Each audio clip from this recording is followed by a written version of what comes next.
Olá, muito boa noite, seja bem-vindo ao nosso programa Ponto e Contraponto. Eu sou Lauro Lima e recebo hoje o presidente da Câmara de Vereadores de Maceió, vereador Galba Neto, do MDB. E nós vamos falar, entre outros assuntos, sobre orçamento, economia no legislativo, que não foi pouca, foi muito boa essa economia, e também sobre a lei de rateio do Fundef, que abrangeu aí outros servidores da educação.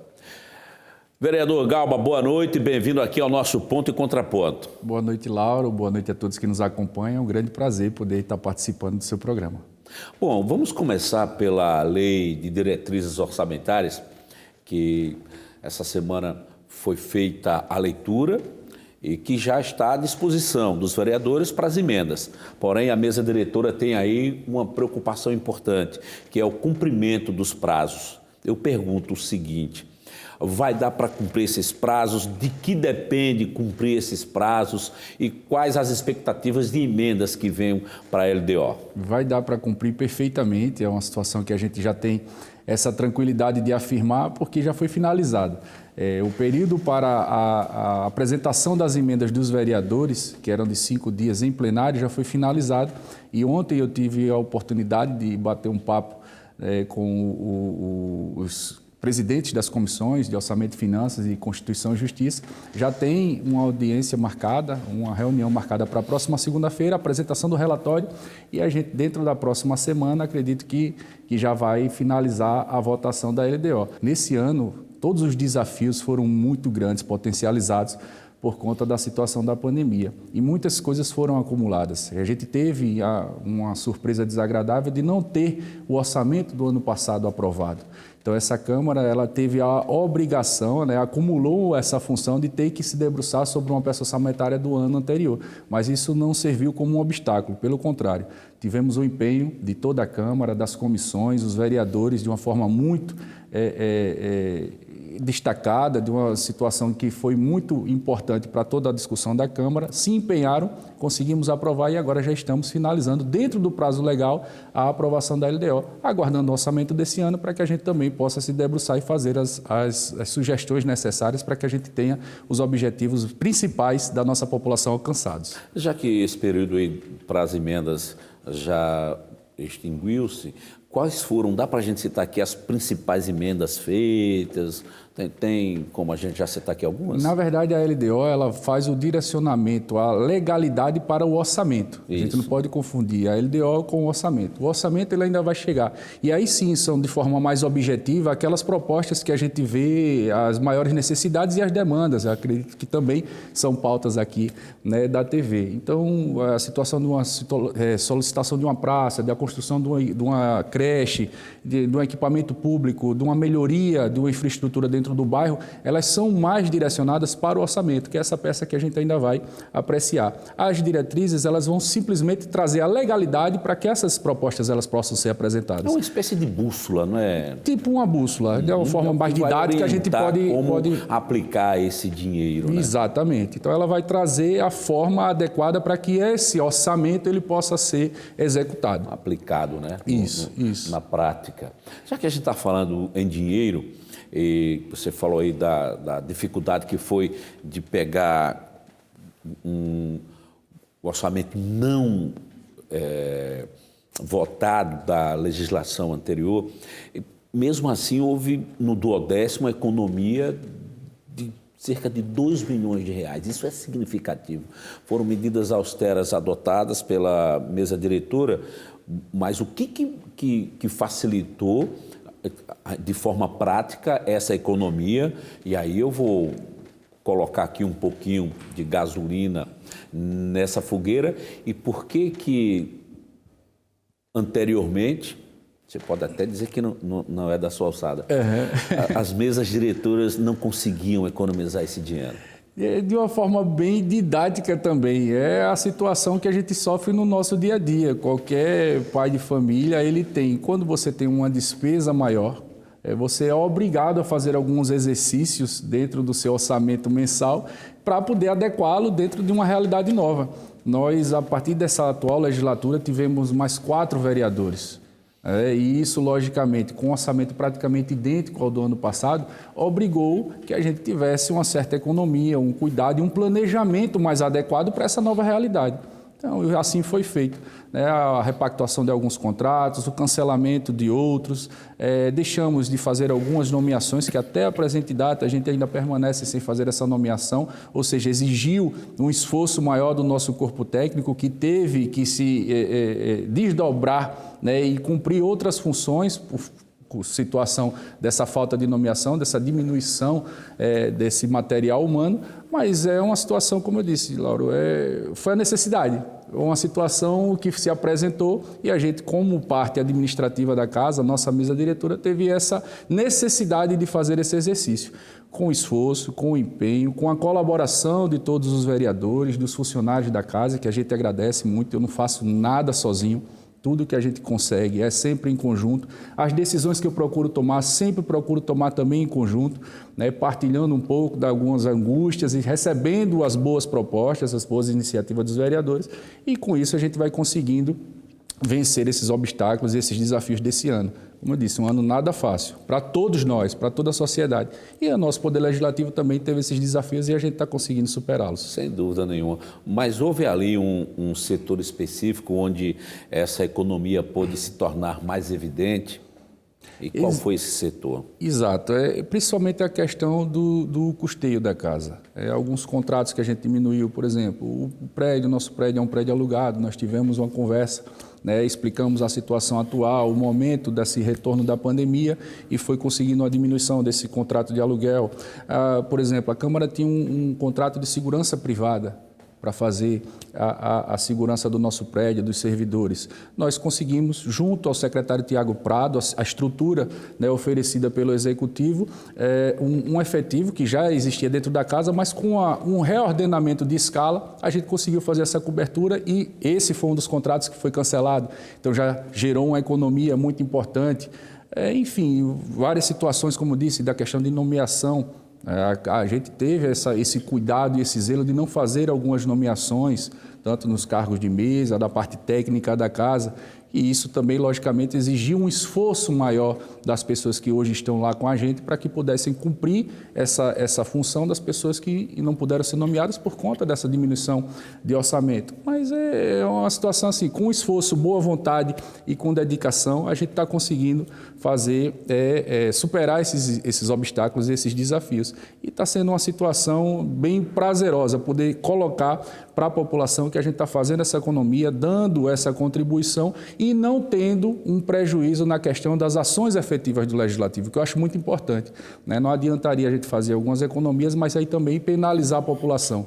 Não, o Legislativo ele continua agindo, trazendo bons resultados para a nossa população e dentro desse exercício a gente vai aí se desdobrando, se reinventando e conseguindo alcançar os resultados. O reajuste financeiro, ele implica, obviamente, em enxugamento. Isso deixa algumas pessoas felizes, outras insatisfeitas, né?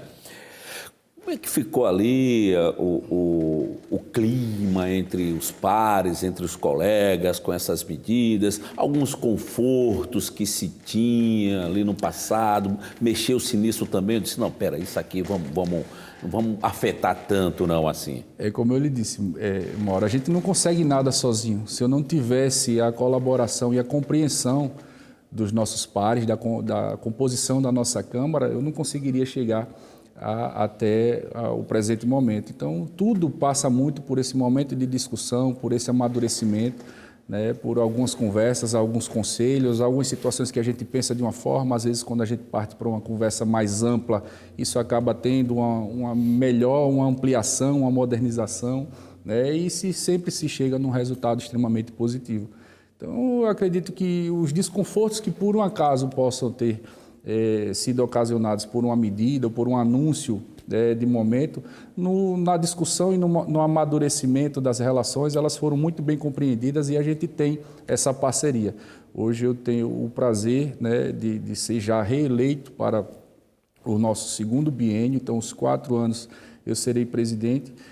E pela primeira vez na história da Câmara, um presidente foi eleito ou reeleito por unanimidade. Então, tudo isso parte desse amadurecimento dessa discussão e dessa boa compreensão da interação, dessa unidade que a gente tem, que é um exercício diário. Bom, um desses confortos, vamos chamar assim, era o tal do recesso parlamentar, onde foi mexido. A gente fala sobre isso daqui a pouquinho, depois do nosso intervalo. Tudo bem. Me dê 2 minutos e a gente volta já com mais ponto e contraponto. Muito bem, já estamos de volta com o nosso ponto e contraponto aqui na TV Ponta Verde, hoje entrevistando o presidente da Câmara de Vereadores de Maceió, vereador Galba Neto, do MDB. E no finalzinho do primeiro bloco, Galba, a gente falava sobre a questão da redução, né, do recesso parlamentar. Antes a gente tinha ali 90 dias, juntando tudo, né, de recesso. E aí a mesa diretora resolveu acabar com isso e fazer um novo modelo de recesso parlamentar. Como é que ficou? Como é que isso repercutiu lá dentro? Vamos falar um pouquinho sobre esse assunto. Vamos sim. Lauro, é importante também fazer justiça. Essa proposta não partiu da mesa diretora, isso foi uma proposta apresentada pelo vereador Leonardo Dias, que inicialmente tinha uma ideia de que esse período de recesso ele fosse de um mês durante o ano, 15 dias no meio do ano, 15 dias no final do ano. E dentro das discussões na própria casa, amadurecendo muito bem essa relação de discussão e de tentar chegar sempre ao resultado que atendesse a maioria, a coletividade, a gente chegou a uma situação de 2 meses, um mês no meio do ano, um mês no final do ano. Isso não significa e não representa que a casa não esteja funcionando e que as atividades do vereador elas se restringam pura e simplesmente às ações de sessão dentro do prédio. Pelo contrário, os vereadores têm um trabalho muito forte nas suas bases, nos seus gabinetes, e que isso acontece diuturnamente, né? Muitas reuniões acontecem para que essas propostas apresentadas e solicitadas ao vereador, elas sirvam como parâmetro para as propostas que são discutidas no plenário, ou seja, tudo que chega ao plenário para discussão na sessão ordinária, ela é fruto dessa pesquisa de campo, desse trabalho de fiscalização em algumas situações que acontecem fora desse período. Então, não significa uma diminuição ou um aumento de trabalho. Mas também, né, dentro dessa discussão, entendíamos que era importante ter mais tempo para que essas propostas e essas situações que chegam ao nosso legislativo, elas tivessem mais espaço na própria Câmara, nas sessões ordinárias. Então, assim foi entendido, compreendido por todos os vereadores, chegamos a esse amadurecimento, né, e houve essa redução, uma redução importante. Vão haver mais espaços, mais sessões ordinárias durante o ano, para que a gente possa justamente levar à população mais informação e de forma mais efetiva, né, conseguir aprovar e discutir propostas que vão ser importantes no dia a dia da população maceioense. Então, eu acho que foi muito importante e foi um amadurecimento, uma evolução do nosso Poder Legislativo. Sem dúvida nenhuma. E, você falou aí nas sessões ordinárias, a pandemia mudou drasticamente a rotina de muita gente, não foi diferente no nosso Legislativo Municipal. E, recentemente, nós tivemos aí o retorno das sessões plenárias de forma presencial. E aí muda muita coisa de uma sessão online para uma sessão presencial. Muda, Laura. Eu acho que o ritmo muda também. Muda. É diferente, é um ritmo diferente. Existem suas vantagens e suas desvantagens em ambos os cenários. Acho que a questão da tecnologia, desse avanço da possibilidade do digital, ela foi um pouco mais acelerada pela pandemia e trouxe experiências extremamente positivas para o nosso poder. São situações que às vezes o vereador está numa reunião externa, está numa secretaria e não consegue em tempo hábil chegar ao prédio sede da Câmara para participar presencialmente. Então, esse advento, né, da sessão online, do link que é enviado, facilitou demais essa possibilidade dele poder interagir, mesmo quando ele estiver à distância. Às vezes você está numa missão fora do estado, né, a Brasília, com uma discussão numa bancada federal, algum tema importante para a cidade, trazendo uma experiência nova, fazendo uma pesquisa de campo. Então, eu acho que essa tecnologia ela veio para ficar. Nós ainda não estamos com a obrigatoriedade da presença 100%.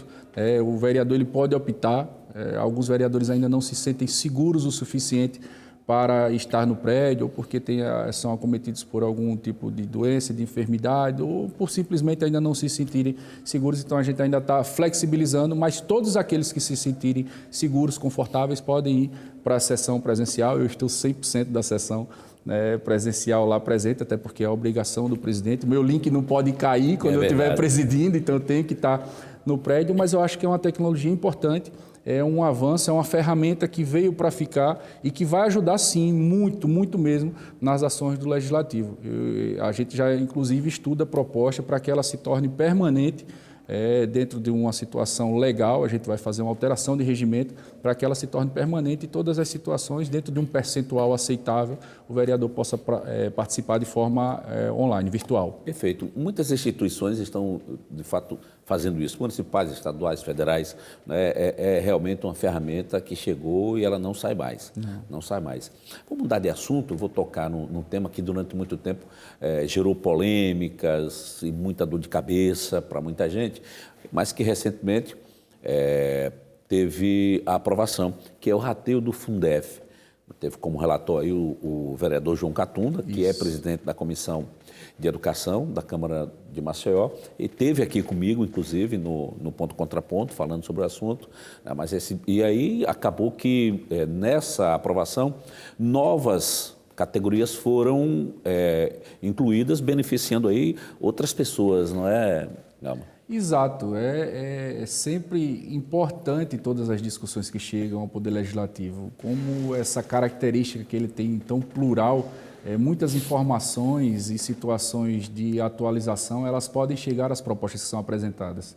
A proposta inicial, ela vinha com alguns avanços muito importantes, mas a gente conseguiu, né, ainda aprimorar um pouco. Tivemos a relatoria do vereador João Catunda, presidente da Comissão de Educação, um jovem que tem um grande envolvimento, um grande conhecimento na área da educação, se dedica bastante, estuda muito sobre o tema, e vários outros vereadores também fizeram algumas propostas, apresentaram essas situações de atualização, o que foi importante para que a gente chegasse numa peça final que viesse a atender a toda a expectativa desse público que vai ser alcançado pela lei que foi aprovada pela Câmara. Então, em tempo recorde, numa dedicação muito importante de todos os vereadores, a gente conseguiu fazer a aprovação no mesmo dia, em uma sessão ordinária, uma sessão extraordinária, aprovamos em 2 sessões, e hoje já existe essa possibilidade jurídica, né, de tudo que competir à Câmara de Maceió, né, de fazer essa autorização. Nós já demos essa autorização e agora só aguardando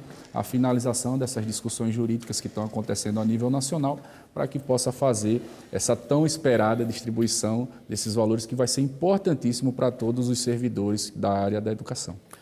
Outra categoria que também tinha um pleito antigo era a dos agentes municipais de trânsito, através aí do pedido da atualização da tabela salarial, e isso foi votado e aprovado também recentemente, né? Teve inclusive uma participação importante do vereador Galba Neto, né? Eu tive essa satisfação, porque mesmo enquanto vereador de oposição, eu nos meus 2 primeiros mandatos praticamente integral, eu fui vereador de oposição, mas eu sempre tive uma identificação muito grande com o servidor público. E os agentes de trânsito vieram apresentar essa proposta para mim, que era justíssima, a situação dessa equiparação. Desde o tempo do concurso, eles lutavam para que se tivesse isso, existia esse limbo, essa falta de segurança que não atendia à expectativa deles, e existia essa perda salarial.